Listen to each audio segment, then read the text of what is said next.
What is up, guys? It's Jimbo here and welcome back to another Outriders video. Today we're going to be taking a look at my Anomaly build for starters on the Pyromancer. This is going to be a build that is focused around no legendaries really. It's going to be focused around mods that you can get at tier 1 and also a couple of extra mods that you should be able to get. There is a couple of tier 3 mods in here, but they're easily obtainable compared to the actual gear sets and the legendary mods that you would need. So first of all, let's take a look at the skills that I am using on the Pyromancer. For the Pyromancer class, I have the bottom tree, which is going towards the Tempest. We have a lot of these nodes, which are going to be, Anomaly power going all the way through until we get to near the end. There's also going to be some resistance piercing. Burn afflicted on enemies that does 20% more damage. But some of the key nodes that you can follow is you're definitely going to want to pick up the two end ones, which are there anyway, which is increased damage against elites by 10%, and then increase your explosive skills base damage by 30% as well. I would definitely recommend getting Phoenix Nestling for this build when you are doing it, purely because upon losing all your health, you'll receive a second chance to return to the battlefield with 50% of your max health, and it can revive you every 3 minutes or every 180 seconds, whatever you want to say. This is great for solo play because if you then die in the middle of a battle where you take a little bit too much damage, then it's going to be a bit sucky, but you'll be able to come back from it. Also here, activating explosive skills increases your anomaly power by 12% for 10 seconds. So yeah, you want to go along the top tree here for the majority of it. Make sure you're getting the increases of the marks. And then you want to get yourself to the decrease of your skill cooldowns by 10%. And also increase weapon damage and anomaly power by 5%. This is fantastic because it puts your skills down a lot. It makes them a lot easier to get back. And then also increase damage by 20% against enemies below 30% of their health. You could go up this middle tree. There's a lot of different ways that you could do things, but this is definitely what I would recommend for this build specifically. Now for the skills, there's two variants of this build that I've seen people using. There's an Ash Blast build and there's an Eruption build. The Eruption is what I am going to be going for, and I'll do a follow-up video on this when I have the mods that are the legendary ones, like it's a build at its full potential. And I wanted to show off this build in the earlier stages purely based on the fact that a lot of people may not be able to get a lot of the legendaries straight away, or they might be playing through the campaign and they might be able to easily obtain some of the mods that I have already. So we are running Heatwave, Overheat, and Eruption. Heatwave we get back in 7 seconds, purely because of the stats that I have as well. We get Overheat back in 8.2 seconds, and then we get Eruption every 16 seconds.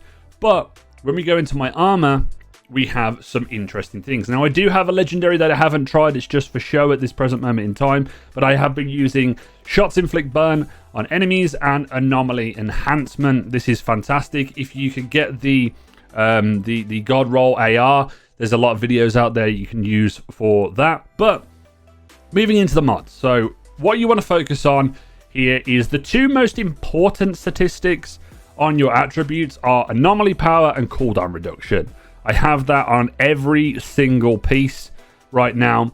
And then the ideal ones, you've got Status Power, which is very good, and then also Skills Life Leech. But, you're going to be playing around a little bit and trying to get those. But I would recommend Anomaly Power, Cooldown Reduction, because it is key to this build. So first of all, we have on the helmet, we have Giga Blast. Giga Blast, it basically increases the skill's radius by 100%. The Eruption does a massive fire volcano out of the ground, and it can absolutely slaughter adds that are grouped up together, and it's great for just clearing up a lot of other stuff. And also, it does a lot of damage to elites as well. And then we have Perseverance Fists. Whenever your health drops below 30%, increase your melee damage by 300%. I like this, but I would probably swap it out for something else. Obviously, I put the Giga Blast on there, and obviously there's going to be some legendaries that incorporate it, but this is going to be the main basis of the build. Now, Anomaly Echo. Anomaly Echo here on the chest piece is not that hard to get hold of. The only problem is it is, I believe, on one of the pieces that you get via the Hell's Rising, I think it is, the Earthborn Renegade set.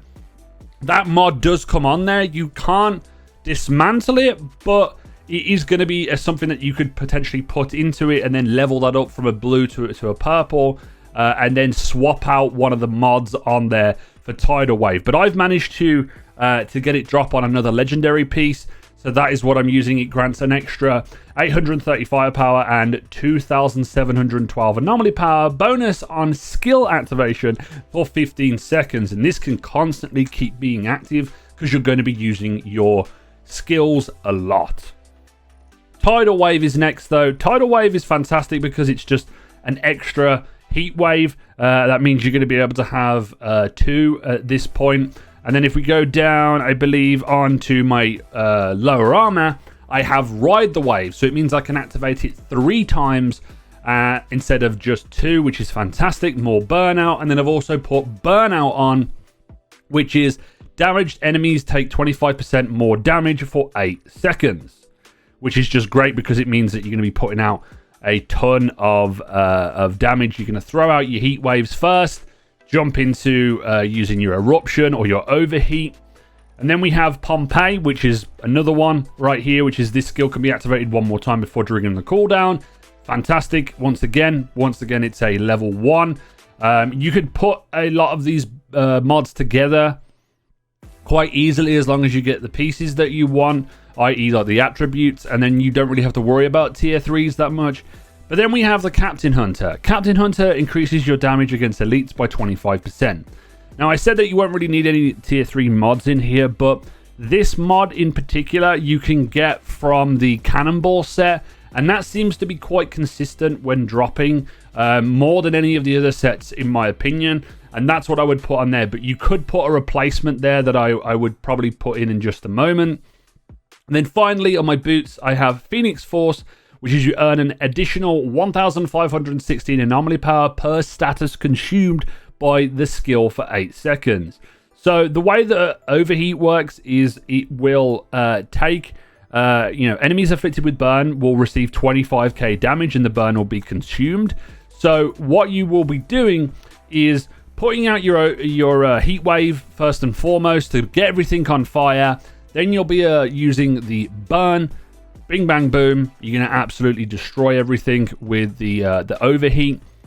And then we have a little bit of protection at the bottom there, which is emergency stance, attain golem protective effect for 4 seconds whenever your health drops below 30%. Now, if we have a quick look at some of the other mods that you could potentially swap in instead of Captain Hunter, because there is some other ones there that I would recommend if you can't quite get that tier 3 mod to drop. So if we go on to the Captain Hunter bit right now, there is one called Blazing Aegis, which is killing enemies afflicted with burn increases your armor by 832 for 8 seconds. What this allows you to do is be able to use the burn that you have on the go already and stack that up to 3 times and get yourself a good extra 20k worth of armor, which is going to be very good for survivability. I believe there's another one here which is Bullet Kindling, which is deal 20% more damage against enemies afflicted by burn. You could put that in against the elites instead of that one there. A lot of these tier 2s are very easy to obtain because you'll get a lot more epics than you will with legendaries. So yeah, I will jump into the gameplay and give you a little overview on how the class works and how it plays. Okay, dudes, so this is going to be a little bit of a tester right here. We're on tier 8, tier 7, tier 8, because that's as far as I've got on my Pyromancer right now. But this is why it's going to be good for an earlier stage of the expeditions. It's one thing that I know people do struggle with quite a lot. But what you're going to be doing is putting out your eruptions. You're going to be putting out your heat waves. As you can see, putting out the burn, using the overheat, and absolutely destroying enemies with it. And then anytime anything kind of builds up, as you can see there, I got the golem, which gives me a decent amount of damage protection whenever I get low. And I also have that ability, if I die, that I'm going to be able to come back with 50% health. Just one thing you need to be mindful of when you are using this build is making sure your cooldowns are within like a second of each other, so you don't lose out on those. You're not just in the middle of nowhere without any particular skills that can help you heal. The overheat is very, very good at giving you some heals back, because it's got pretty much infinite range. And I know why people enjoy the Ash version of this build. I will probably do another version of it, like a starter version of the Ash version as well, so you guys can, have a look at that build. But this is probably one of my favorites right now. Just look at the absolute destruction that you can do with Eruption. It's really fantastic, and I'll have like a gameplay showcase on another expedition of this build in the future. But let's go into my closing thoughts on the build. So, for my final thoughts on the starter build so far, there is a lot of potential for it to be able to do some amazing anomaly power damage. Obviously, you need to get your stats up and get up the skills and the mods that you want. But there's a couple of key mods that will make this do even more damage. And if you wanted to go down the Ash variant build, I could definitely look into that in a future video. It is a squishier type build, so that's why you need a little bit of that protection when you have, the die and revive, and you also have the golem as well. And yeah, I would highly recommend jumping into this right now if you can get some of the mods. It's not that hard to obtain compared to some of the legendary sets that you see right now, but I will be doing a full breakdown of the build in future for those who are interested in the way I do my build videos. So thank you very much for watching the video, guys. Hopefully you've enjoyed it. Like, comment, and subscribe for more Outriders content. And as always, this has been Jimbo, and I will see you guys next time.